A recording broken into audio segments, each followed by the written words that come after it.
صلی علی رسولہ کریم اما بعد فاعوذ باللہ من الشیطان الرجیم بسم اللہ الرحمن الرحیم۔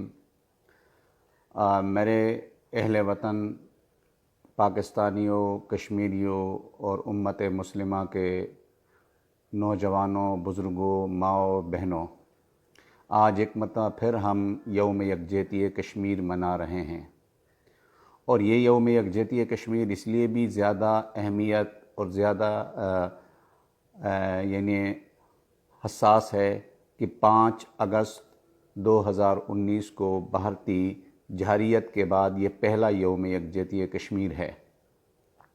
بھارتی جارحیت کو آج 6 مہینے پورے مکمل ہو چکے ہیں، 27 ہفتے پورے ہوئے اور 185 دن پورے ہوئے۔ کشمیری عوام ایک قید میں خانے میں بند ہیں، عملاً وہاں پر سب کچھ مفلوج ہے۔ کشمیر کے 1 کروڑ 30 لاکھ عوام قید خانے میں بند ہیں۔ بھارتی جارحیت انتہا کو پہنچ چکی ہے، بھارتی درندگی کی انتہا نہیں ہے، اور آئے روز وہاں پر نئے قوانین کا اطلاق کیا جا رہا ہے۔ مسلمانوں کی نسل کشی کے لیے، کشمیریوں کے اندر نفرت پیدا کرنے کے لیے، کشمیریوں کو توڑنے کے لیے بھارتی حکومت وہاں کے جو ہندوتوا کے ماننے والے ہیں یا RSS کے ماننے والے ہیں، وہ ہر حد تک جانے کو تیار ہیں۔ بظاہر انہوں نے مقبوضہ کشمیر یعنی جموں اور وادی کشمیر اور اس سے ملحقہ جو علاقے تھے انہوں اس کو فتح کر لیا ہے۔ ان کی نظر میں انہوں نے 1 کروڑ 30 لاکھ کشمیریوں کو قابو کر لیا ہے۔ اب ان کی نظریں یقیناً آزاد کشمیر اور ریاست جموں و کشمیر کے دوسرے حصے گلگت بلتستان پر لگی ہوئی ہیں۔ میرے بھائیوں، ہم دیکھ لیں کہ ہم نے اس 6 ماہ کے اندر ریاست جموں و کشمیر کی آزادی، وہاں پر ہونے والے ظلم و جبر، وہاں پر ہونے والی درندگی کو روکنے یا اس کے مقابلے کے لیے کیا اقدام کیے ہیں۔ میرے خیال سے عملاً ہم صرف گفتار کے غازی رہے ہیں، عملی کردار ہمارا بالکل نہ ہونے کے برابر ہے۔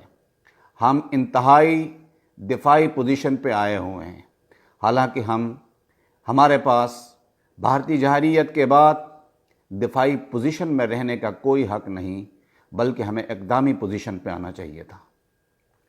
آج ہماری خارجہ پالیسی کا یہ عالم ہے کہ دنیا کے غیر مسلم تو چھوڑیے، مسلم ممالک میں سے اکثر ساتھ کھڑے ہونے کو تیار نہیں، کشمیر کا نام لینے کو تیار نہیں ہیں، اور ہم اس کی بنیادی ایک وجہ یہ بھی ہو سکتی ہے کہ ہمارے ملک کے اندر عدم استحکام ہے، ہم خود تقسیم ہیں۔ میرے بھائیوں، آج آزاد کشمیر اسمبلی میں وزیر اعظم آزاد کشمیر سردار راجہ فاروق حیدر صاحب نے وزیر اعظم پاکستان کو مخاطب کر کے قومی اتفاق رائے کی درخواست کی اور ہاتھ جوڑ کر درخواست کی، لیکن دیکھیے کہ وزیر اعظم پاکستان نے وہی جواب دیا جو کنٹینر میں وہ جواب دیتے ہیں، وہی تقریر کی جو کنٹینر میں کرتے ہیں۔ کیا ایسی صورت میں پاکستان میں استحکام اور اتفاق رائے پیدا ہو سکتی ہے؟ یقیناً نہیں۔ اس کا نتیجہ کیا ہوگا کہ دشمن ہماری اس پاکستان کو کمزور کرے گا۔ ریاست جموں و کشمیر کے حوالے سے ان کی تقریر کا صرف ایک ہی نقطہ مثبت تھا، باقی ان کا صرف لیکچر تھا اور کچھ نہیں۔ وہ نقطہ یہ تھا کہ ہم کشمیریوں کے ساتھ مل کر ایک پلیٹ فارم تشکیل دینا چاہتے ہیں۔ میرے خیال سے یہ پہلے دن سے ہونا چاہیے تھا۔ جس طرح وکالت کشمیری خود اپنی نہیں کر سکتے، کشمیری کریں گے، کسی کو کوئی اور نہیں کر سکتا ہے، چاہے وہ پاکستان ہو یا دنیا کا کوئی اور خطہ۔ پاکستان 72 سال سے پاکستان کشمیر کا وکیل بنا ہوا ہے، کشمیریوں کا وکیل بنا ہوا ہے، لیکن میرے خیال سے وہ نتائج نہیں آئے، کیونکہ اصل متاثرہ فریق کو اس میں شامل نہیں کیا گیا۔ اصل متاثرہ فریق ریاست جموں و کشمیر کے لوگ ہیں۔ تو لہٰذا ہم ایک مرتبہ پھر حکومت پاکستان اور پاکستان کے لوگوں سے درخواست کریں گے کہ وہ کیسا پلیٹ فارم تشکیل دیں جس میں وادی مقبوضہ کشمیر کے لوگ بھی موجود ہوں، یعنی جموں، وادی اور دیگر علاقوں کے لوگ بھی شامل ہوں، آزاد کشمیر کے لوگ بھی شامل ہوں، گلگت بلتستان کے لوگ بھی شامل ہو، ریاست جموں و کشمیر ہے۔ اور ہم کشمیری کبھی بھی ریاست جموں و کشمیر کو کسی صورت تقسیم نہیں ہونے دیں گے، کسی صورت اس کو تقسیم نہیں ہونے دیں گے۔ دوسرا یہ ہے کہ پاکستان کے وزیر اعظم ایک جملہ بار بار کہتے ہیں، ان کو یہ جملہ یا تو وہ دانستہ طور پہ کہتے ہیں، کسی سازش کے نتیجے میں کہہ رہے ہیں، وہ ہر وقت یہ بات کرتے ہیں کہ 80 لاکھ، وہ جب 80 لاکھ کی بات کرتے ہیں تو 80 لاکھ سے مراد صرف وادی ہوتی ہے۔ اور یہ سازش یا یہ منصوبہ کہ کشمیریوں کو وادی یا مسلمز کی میں تقسیم کرو یا وادی جموں میں تقسیم کرو اور اس کے بعد پھر کشمیریوں کو فتح کر لو، یہ گزشتہ 72-73 سال سے بھارتی اداروں کی رہی ہے، بھارتی حکومتوں کی رہی ہے، مسلمان کشمیر دشمن قوتوں کی رہی ہے۔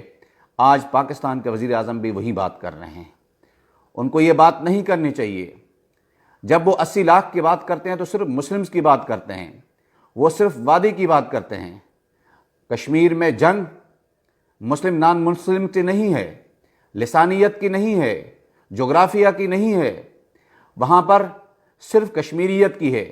وہ آزادی کشمیریت چاہتی ہے، چاہے وہ جموں میں رہنے والا ہو، چاہے وہ لیہ میں رہنے والا ہو، کرگل لداخ میں رہنے والا ہو، یا پھر وادی میں رہنے والا ہو۔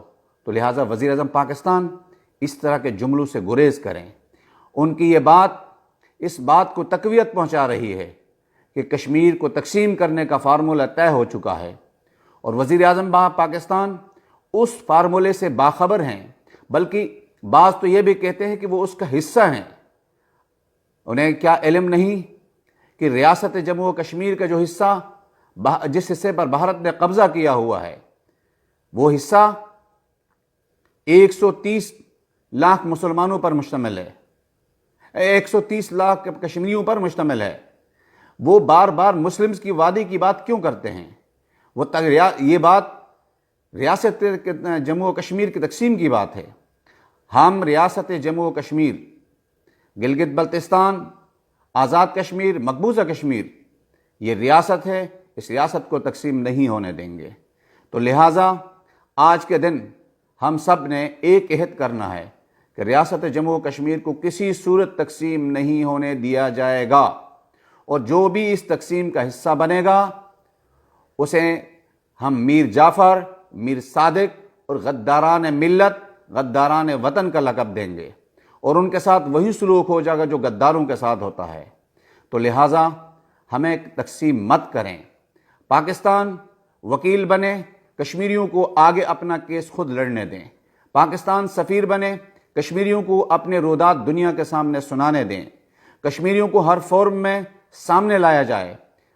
افسوسناک بات یہ ہے کہ 6 ماہ کے اندر سوائے ہم گفتگو شنید، سوائے اپنی تقریروں، سوائے لیکچر کے ہم کچھ نہیں کر سکے ہیں کشمیر کے لیے، نہ کشمیریوں کے لیے ہم نے کچھ کیا ہے۔ آج کشمیری عملاً ایک جیل میں بند ہے، قید خانے میں بند ہے، ان کا مالی نظام مفلوج ہے، ان کا جو عام زندگی کا نظام ہے وہ مفلوج ہے، وہ قید خانے میں بند ہے، وہ معاشی طور پر بدترین بدحالی کا شکار ہو چکے ہیں۔ لہٰذا ایسے میں ہمیں دفاعی پوزیشن اختیار کرنے کے بجائے اقدامی پوزیشن اختیار کرتے ہوئے ہر اس عمل کے لیے تیار رہنا چاہیے جو کشمیریوں کی بقا اور ان کی آزادی اور ان کے زندہ رہنے کے حق خودارادیت کے لیے قابل عمل ہو، قابل قبول ہو۔ دنیا کو بھارتی ظلم سے آگاہ کرنے کے لیے عملی اقدام کی ضرورت ہے، صرف کنٹینر میں بیٹھ کر تقریریں کرنا کام نہیں آئے گا۔ یہی ہمارے مسائل کا حل ہے، اور اسی میں میرے خیال سے کشمیر کی آزادی ہے، اور کشمیریوں کے ساتھ یہی اصل یکجہتی ہے۔ سڑکوں پر کھڑے ہو کر جھنڈے لہرانا صرف یہی نہیں، یہ بھی جد و جہد کا حصہ ہے، خون گرمانے کا حصہ ہے، لیکن حقیقی جد و جہد یہ نہیں ہے۔ کشمیریوں کو سپورٹ کریں، ہر محاذ پہ کریں، جس محاذ میں کشمیری چاہتے ہیں، آپ کی مدد چاہتے ہیں، کشمیریوں سے پوچھ لیں، ان سے مشاورت کر لیں، ان کو عمل میں شریک کر لیں۔ یہی کشمیریوں کی مدد ہے، یہی کشمیریوں کے ساتھ ہمدردی۔ السلام علیکم ورحمۃ اللہ وبرکاتہ۔